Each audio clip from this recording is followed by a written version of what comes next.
January 2021, Pennsylvania.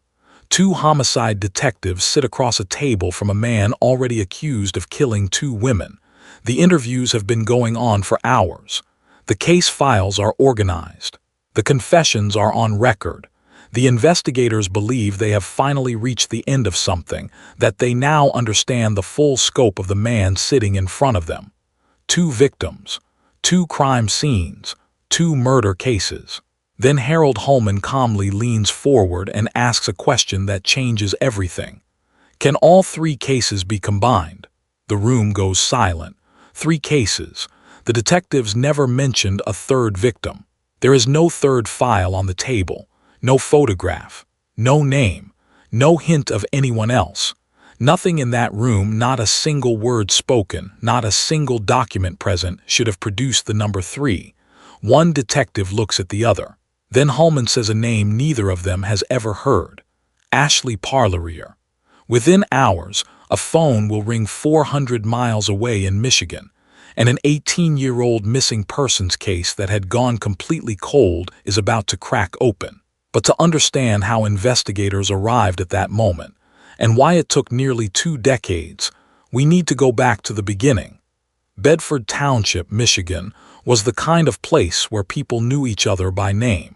Quiet streets, familiar faces at the hardware store, the diner, the school pickup line. Small routines that made up ordinary lives. That is where Ashley Marie Parlier grew up.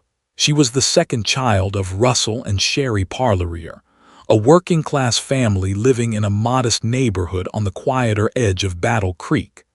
Ashley graduated from Battle Creek Central High School. It wasn't an easy road, but she finished it. She got herself a job at the Taco Bell on Northeast Capitol Avenue and showed up consistently, shift after shift, week after week. She was saving every paycheck toward one specific goal, her own car. Independence. The ability to get herself where she needed to go without depending on anyone else. It was a small dream, but it was a real one. And the kind of goal a person sets tells you a great deal about who they are. The people who knew Ashley described her the same way, almost without exception. Trusting, warm, open-hearted. She would give a stranger her last dollar if they said they were hungry. She would walk into a room full of people she had never met and assume, without hesitation, that every one of them meant well. Ashley also lived with a mild intellectual disability. It wasn't something a stranger would notice immediately. It didn't prevent her from working or graduating or managing a daily routine, but it shaped the way she experienced the world in ways that mattered enormously. Emotionally and socially, family members said she processed situations the way a young teenager would, not a woman of 21. The instincts that most adults develop over time. The quiet internal alarm that fires when a situation starts to shift in a wrong direction, when someone's friendliness begins to feel like something other than friendliness. Those instincts were not fully formed in Ashley. Her sister, Nicole Campen, described it plainly and painfully. If someone was kind to Ashley, she assumed they were a good person. She simply did not have the internal wiring to detect that kindness could be used as a weapon. That was not a flaw. That was Ashley's nature, and it was also what made her a target for the right kind of predator. On June 12, 2005, everything changed. Ashley's parents looked at their daughter and believed she was pregnant. What followed inside that family home was not a calm discussion. It was emotional and frightening. 2 parents who understood the gravity of the situation, trying to reach a daughter who was overwhelmed and unable to process what was being asked of her. They wanted her to see a doctor. They wanted to get help organized around her. They were scared, and their fear came out as urgency. Ashley felt cornered. She did what overwhelmed people do, especially people whose emotional processing does not yet match their physical age. She left. She walked out the front door in blue jeans, sandals, and a checkered shirt. She carried approximately $700 in cash, everything she had saved from Taco Bell. No cell phone, no credit card, no driver's license, no car. Her family believed she simply needed time to calm down and would return home within a few days. She never did. On the very same night Ashley walked out of her parents' house, she went to the home of Harold David Haulman III in nearby Emmett Township. She trusted him. That is the only reason she went. She needed somewhere safe, someone familiar, a place to sit and breathe and talk through what had just happened. In her mind, Harold Haulman was that person. That trust would cost her everything.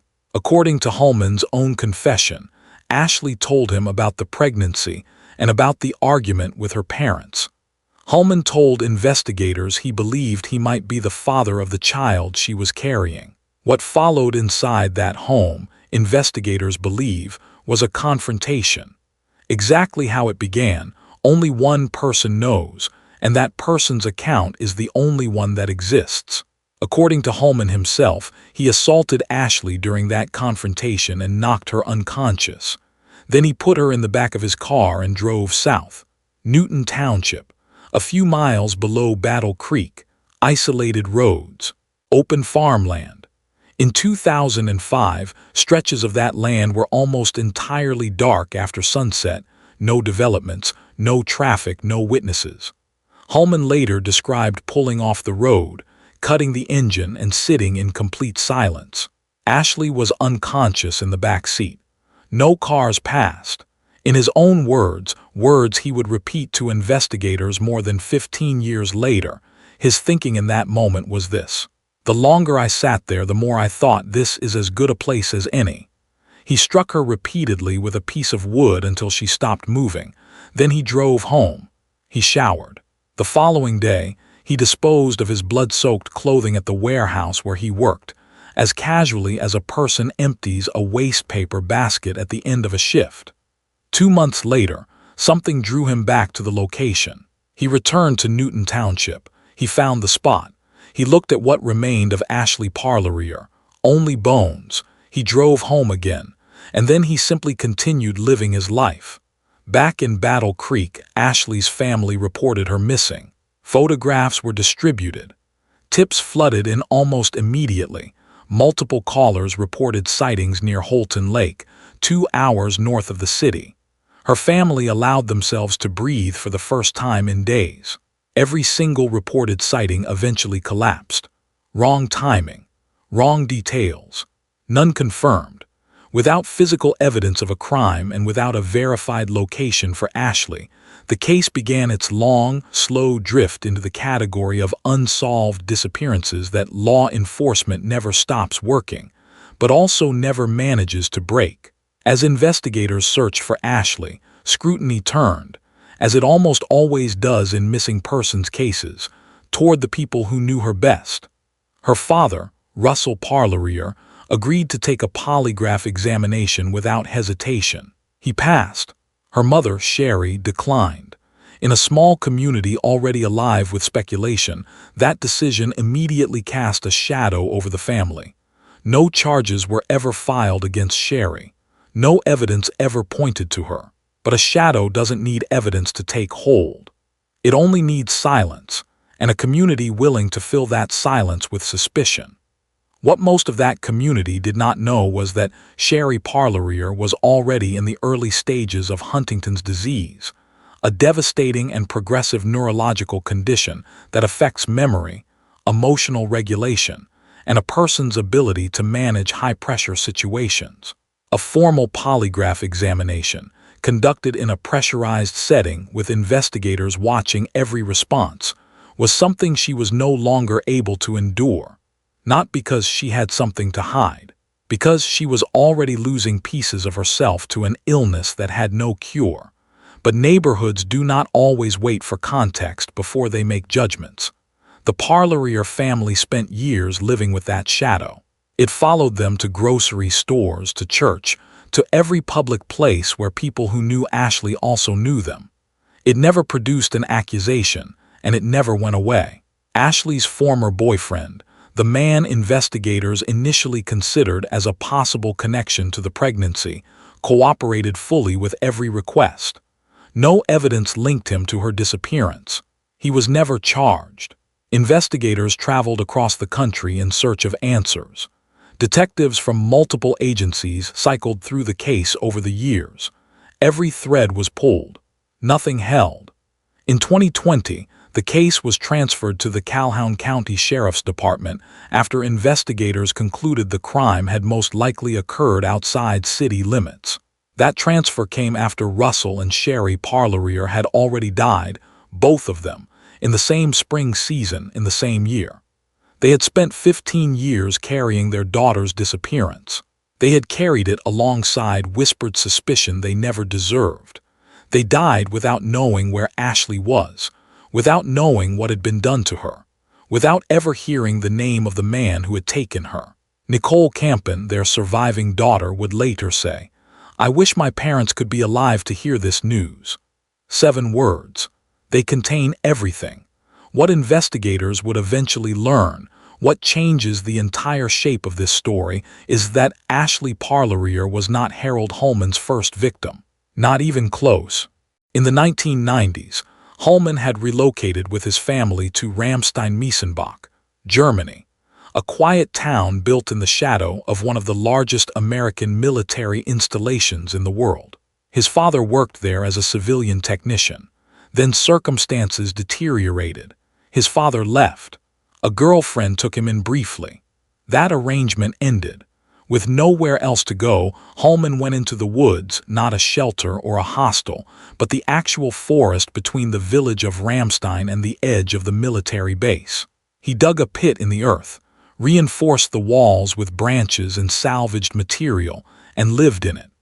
Above him, American military aircraft crossed the sky at regular intervals, shaking the air over a world of order and structure and discipline. He lived in a hole beneath all of it. It was there that his first documented act of violence took shape.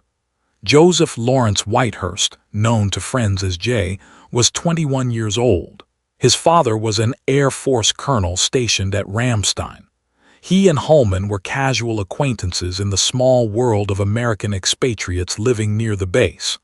On the night of May 29, 1999, they spent the evening drinking together. The following morning, they walked into a park near the airbase and lit a campfire.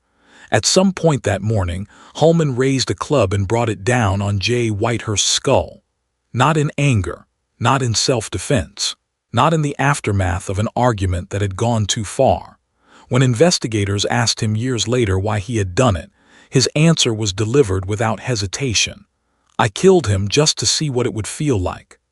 German authorities arrested Haulman weeks later, not for the murder, but on an unrelated petty theft charge.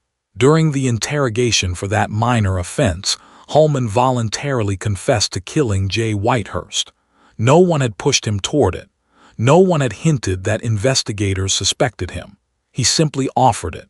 That pattern, the unprompted confession, the voluntary revelation to investigators, would surface again more than 2 decades later in a Pennsylvania interrogation room. It is not coincidence. It is who he is. Under German juvenile sentencing laws at the time, Haulman was sentenced to a maximum of 10 years.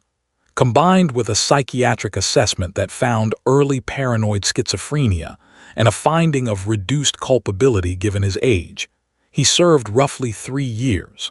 3 years for a life. He was then released and deported back to the United States, and because of failures in international record-sharing systems of that era, his German conviction did not follow him in any way that would alert American law enforcement. He returned to Michigan. He had relatives in Battle Creek. He found a room. He got a job driving trucks. And somewhere in that same city, Ashley Parlier was working her Taco Bell shifts, saving toward her car, and moving through the world with the open-hearted belief that the people around her were fundamentally decent. He was precisely the kind of person she would never see coming. After Ashley disappeared in 2005, Haulman eventually left Michigan altogether. He moved through Pennsylvania, California, Illinois, and Maryland. He got married to a woman named Anne. He held down work. He became a neighbor, a husband, a man who filled his car at the same petrol stations and made ordinary conversation at the same shops as everyone else. For 13 years, the violence stayed quiet. Then, in 2020, he created online dating profiles under the name Dave. He was not looking for companionship.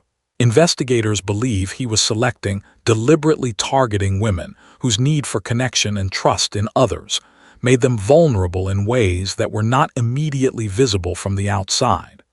The same quality he had found in Ashley, the same opening he had used before. Tiana Phillips was 25 years old, a mother of 2 children. She told a friend she was meeting a man named Dave. She got into his car. Investigators say Haulman drove her to a remote wooded area in Butler Township, Pennsylvania, and killed her there. Afterward, he told his wife and what he had done not out of guilt, not seeking forgiveness, but wanting someone to bear witness to what he had done. Then came Erica Schultz. Erica was 26 years old and autistic. Her family described her as deeply routine-oriented and trusting, qualities that made her world stable and also made her vulnerable to manipulation. Her sister had warned her to be careful. A friend had asked her to install a location tracking application on her phone before agreeing to meet anyone she had only spoken to online. On December 4, 2020, Erica got into Harold Haulman's vehicle. Cell phone records later showed her phone traveling west along Interstate 80, tower to tower, with Haulman's phone right alongside it the entire way. In the early hours of December 6th, Erica's phone stopped transmitting. Investigators later determined that Haulman had attacked her with extreme and sustained violence, striking her repeatedly with a mallet, stabbing her repeatedly with a kitchen knife. The total count was 24 separate acts of violence. The controlled, calculated restraint of his earlier crimes was entirely gone. On December 23, 2020, FBI agents came to Harold Haulman's door. He ran. He destroyed his phone. He drove east across Pennsylvania as fast as he could. 3 days later, on December 26th, a railroad worker discovered a man lying near the train tracks in Duncan Borough, Pennsylvania. His wrists were open. A box cutter lay on the ground beside him. It was Haulman. He had sent a message to his wife that morning. "I have made a decision that is best for everyone." He was not trying to escape capture. He was trying to die, to take every name, every location, every patch of field or woodland where a body had been left, to take all of it to the grave with him.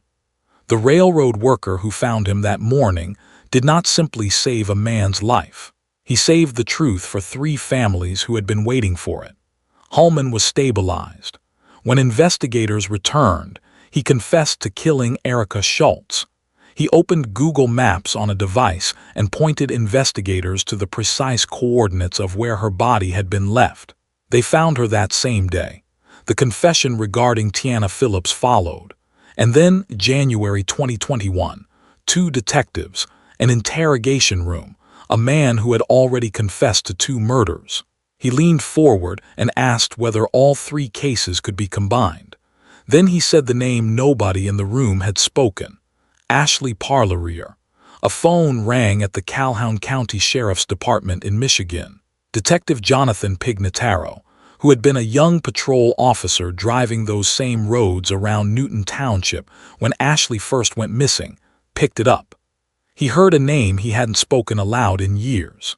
In June 2021, investigators flew Haulman back to Michigan and drove him through Calhoun County, moving south toward Newton Township, asking him to direct them to the location where Ashley's remains had been left.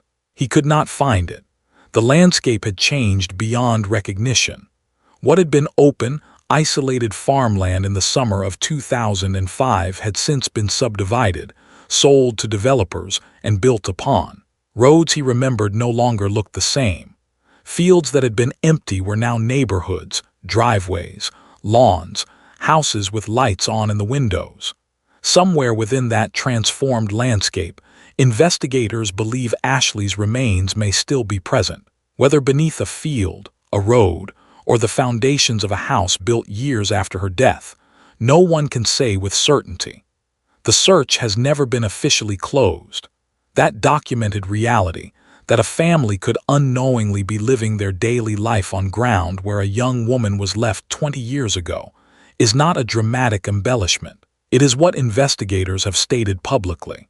and it is something that has stayed with everyone who has followed this case closely.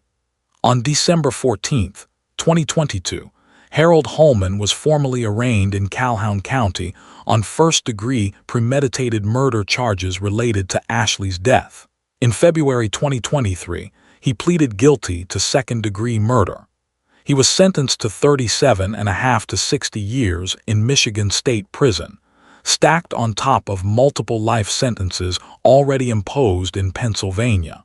Harold Haulman will die in prison, but for the Parlier family, that sentence could not answer the only question that still mattered. Where is she? April 10, 2023, the sentencing hearing. Nicole Campen walked into that courtroom carrying 18 years of grief, and something else, too, something harder to name. The weight of watching her parents spend the last years of their lives under a shadow they did nothing to deserve. The weight of raising a child Ashley never got to meet. Of attending a wedding Ashley never got to be part of sitting in a therapist's office for over a decade trying to make sense of an absence that had no explanation and no ending. She was not alone in that courtroom. Tasha Faster, the older sister of Tiana Phillips, was there. Emily Corbin, the sister of Erica Schultz, was there. Harold Haulman had spent 20 years selecting victims in isolation, keeping each case separate, ensuring that no one would ever see a pattern and that no connection would ever be drawn between the women he had taken. He had never intended to build any community. He had intended to leave nothing but silence.